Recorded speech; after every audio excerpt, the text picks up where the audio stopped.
জানো, হ্যাঁ। আমার এই ভাঙা ঘরে থাকতে ইচ্ছে করে না। কেন? সৌদি আরবে সবাই বলে আমি সৌদি আরবে ফুকিনি। হ্যাঁ, তুমি আমার দুতলা একটা বিল্ডিং বানায় দাও। দুতলা বিল্ডিং লাগবো। আমার এখন দুতলা বিল্ডিং এর উপরে সুন্দর একটা ফ্ল্যাট হওয়া লাগবে, ঠিক কারণ আছে। আমি এইসব ফ্ল্যাটে থাকতে পারবো না। ওকে ওকে। এখন আমার দুইতলা বিল্ডিং এর একটা বাড়ি বানায় দিতে হয় এই সৌদি আরবের মধ্যে। দুতলা বিল্ডিং রাখো।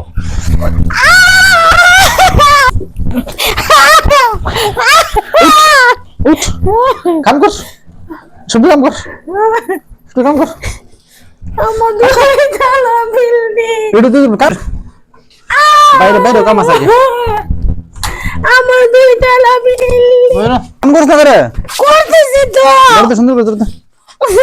আমরা যখন না চাইতে সব কিছু পাওয়া যায় তখন আমি মেয়ে, বাবার রাজকুমারী।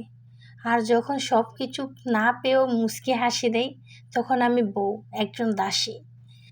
তো আমার ভিডিও দেখে যারা আমাকে কমেন্ট করেন যে আপু আপনি সৌদি আরবে থাকেন, এত বড় একটা কান্ট্রিতে থাকেন, তারপরে একটা বস্তি বাড়িতে কেন? আসলে ওই যে শো অফ করাটা আমার মধ্যে আর নাই। হ্যাঁ, একসময় অনেক ছিল আমার মধ্যে শো অফ করা, আমি অনেক শো অফ করতাম, মানুষকে দেখাইতাম। তখন কি হইতো জানেন? তখন আমার ওই যে গায়ের রং, আমার রূপ, আমার গঠন, এইগুলো আমার কাছে কোনো বিষয় ছিল না। আমার মনে হইতো না যে আমি কালো। আমার মনে হয়তো আমি বাবার রাজকুমারী। আমার বাবা আমাকে সবসময় মাথার তাজ করে রাখতেন। তো যখন আমার বিয়ে হইল, আমি শ্বশুরবাড়ি গেলাম, তখন আমার মনে হইলো যে না, আমি কালো, আমি দেখতে সুন্দর না, আমার কোনো গুণ নাই, আমি একদম বেগুনের মতো গুণহীন।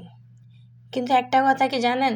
এখন বুঝতে পারি, যখন ইনকাম করা শুরু করছি, এখন বুঝতে পারতেছি যে না, আমার গায়ের রূপটা আমার ওই কোনো সমস্যা না। সমস্যা হয়েছে টাকা।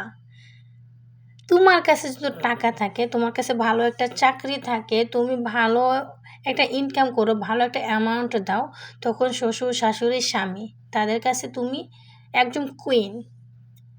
তোমার রূপটা কোনো কোনো বিষয়ে না। তো আমি প্রত্যেকটা মেয়েকে বলবো, দেখেন, বিয়ে জীবনে আজ না হয় কাল হবে, তোমার জন্য পারফেক্ট একটা মানুষ অবশ্যই আছে, কিন্তু তুমি আগে তোমার নিজের ভবিষ্যৎ গোছাও। তোমার কাছে টাকা থাকলে তোমার রূপটা কোনো বিষয় না। অনেক মেয়েরা আছে যে মনে মনে ভাবে যে আমি কালো, আমার কি হবে, আমার শ্বশুর শাশুড়ি কী করবে। না, এই বিষয়টা একদম ভুল। তোমার কাছে যদি টাকা থাকে, তোমার এই জিনিসটা একদমই থাকবে না। তো আমি সৌদি আরবে এই হালতে থাকার কারণ হয়েছে আমি টাকা সেভিং করতেছি, আমি সবার কাছ থেকে আমার সম্মানটা চিনায় নিতেছি। তো আপনারা মেয়েরাও পারেন আপনাদের সম্মান সবার কাছ থেকে চিনায় নিতে আমার মতো। নিজেরা টাকা ইনকাম করেন, নিজেরা টাকা ইনকাম করেন, নিজের কষ্ট মেহনত করুন। অবশ্যই আমার কথা শুনে অনেকেই রাগ করবেন না, কারণ এটা আমার পার্সোনাল থেকে নেয়া।